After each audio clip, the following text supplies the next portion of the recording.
In this video, I'm going to reveal how one strategic partnership has led to millions and millions in sales and how you can find a strategic partnership that can help you do the exact same thing. So this story is actually not about me and my company, it's about one of my clients and how they revealed to me a strategy that they use to grow their business from zero to millions of dollars annually with one strategic partnership.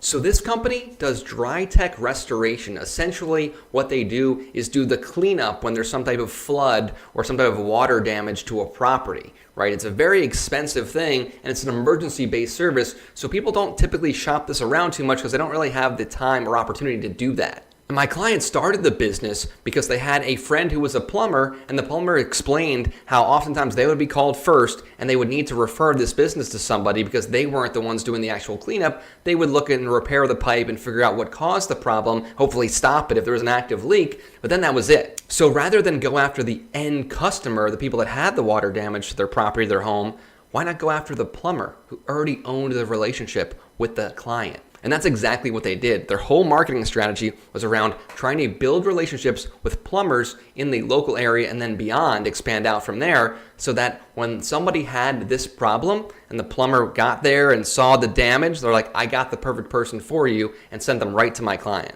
So they literally started out doing old school tactics, which can be very effective with strategic partnerships and oftentimes are almost required because it's a relationship-based business, right? You want to build relationships with these people, and it's pretty easy to just Google them, see which plumbers are in your area, and literally call them. Now that might sound scary for some people that don't have experience with cold calling, but when you're offering an opportunity, especially a strategic partnership, it's not that hard. Now, where else might you find plumbers? You could use something like Yelp. There's an entire directory. You could use Google My Business. You could also use something called Thumbtack, which I'm a big fan of. It's basically a marketplace, if you will, for home services. So you can post anything on there. There's professionals on there. You can see their reviews, and you can definitely find your strategic partners on there. In this example, if your strategic partners was plumbers. Now you might ask yourself, why on earth would the plumber want to partner with the dry tech restoration company? What's in it for them? And that is the right question to ask yourself if you're trying to land a strategic partner, is what's in it for them?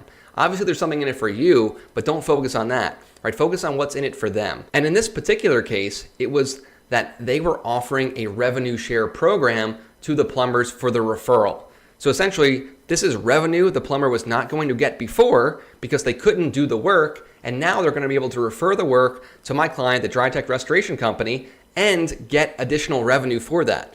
They're already literally there standing in front of the homeowner who has this unfortunate problem. Typically first they'll say, hey, is this something you can do? Can you help clean this up? I mean, this is a huge mess. And they'll say, no, but we have a partner that we love, we recommend. It's this person, can I put you in touch with them? Person says yes, and boom, the deal is literally that easy. Now think about how much better this can work than the dry tech restoration company saying, hey, I'm gonna try to rank at the top of Google, I'm gonna spend money on Google ads. The reality is, with this emergency-based problem, when there's literally water in your basement, you don't do a lot of shopping around. If the plumber shows up and says, hey, this is the person you wanna talk to, usually you go with that person because you don't have a lot of time to research and try to figure it out. You have water literally sitting in your house and you must get someone now. So one of the best strategies is before you show up to pitch a strategic partnership to someone else, you want to figure out what's in it for them and put together a really good program that's very clear on exactly how it's going to work.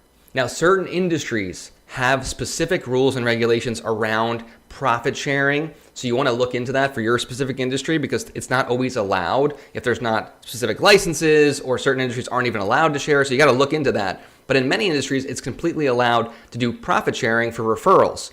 So if that's the case and it makes sense in your business, you want to think to yourself, who has my customer base?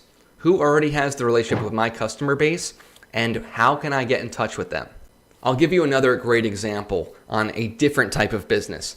Oftentimes, if you own a website design company, which I used to own, when you get there, you design the website, you're helping the client, they would often ask for IT help. Because a lot of times people think that IT and websites are the same thing. They're really not, especially on a larger scale. Like a managed service provider can provide way more services than typically any type of website designer. But there's that natural question they're going to ask because they think you're the expert in the room. And to many people, it's all lumped into the same category, right? Computers, tech, it's the same. So that gives you the opportunity to partner with an IT services company and create some type of rev share where you're benefiting, in this example, from referring that business in. And it doesn't always have to be a profit share. Sometimes there's this real synergy between the two businesses where you'll be able to consistently pass business back and forth. So maybe you can't share in the profits or it doesn't make sense for your business, but perhaps you're going to have people that they need and they're going to have people that you need. The first time I saw this example of this like symbiotic relationship was when I was in a B&I group many years ago. It was a networking group I was a part of many years ago. And I saw this like real estate power team, they called themselves, because in reality, a real estate transaction has so many different professionals touch that transaction. You've got everything from the real estate agent, you've got the mortgage broker, you've got the real estate attorney, you've got a title company, sometimes you're getting a photographer, right, to film or take pictures of the property. There's so many pieces of the puzzle there, and all of these people typically are involved in the transaction in some way, shape, or form. So imagine for a second, you're a photographer that specializes in real estate. Let's say it's high-end real estate. You do amazing pictures. You also might do drone work, so you can get beautiful pictures and video of the property from that bird's eye view that everybody loves, especially on high-end properties. It would make a lot of sense for you to try to partner with real estate agents so that their job is easier, right? They trust you, you build a relationship with them, they know you're going to do a great job, the client's going to be impressed. What this strategy does is it leverages the relationship that's already in place. So when the agent says, hey, I've got the perfect person that's going to take pictures of your property, make it look fantastic, they're going to do aerial footage, I'm going to put you in touch with them. It's going to be a little bit pricey, but the reality is this home's super valuable. The pictures and videos are what sell homes online, so it's worth the investment. Oftentimes that person is going to take their advice because they're the expert. They already built a relationship and they trust that person. So it makes your job of closing the deal much, much easier in this particular example. There are endless examples of how strategic partnerships can make you millions of dollars.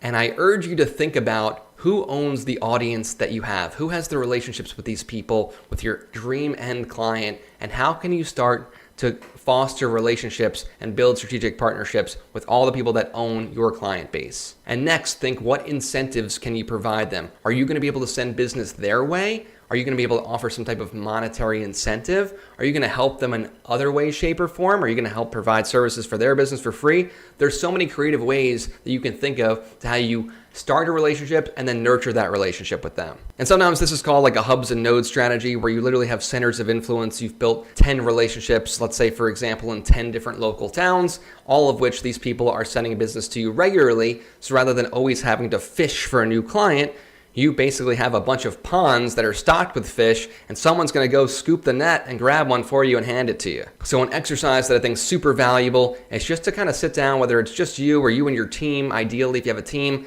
and look at all the people that own the relationships that you want, all the people that have those relationships with the end clients, and start to brainstorm who would be the best strategic partners, and then come up with a plan for how you would incentivize them to send business your way and go out and build these relationships. It's time consuming. It's not a get rich quick scheme, but there really is no such thing as getting rich quick. There's only getting rich for real.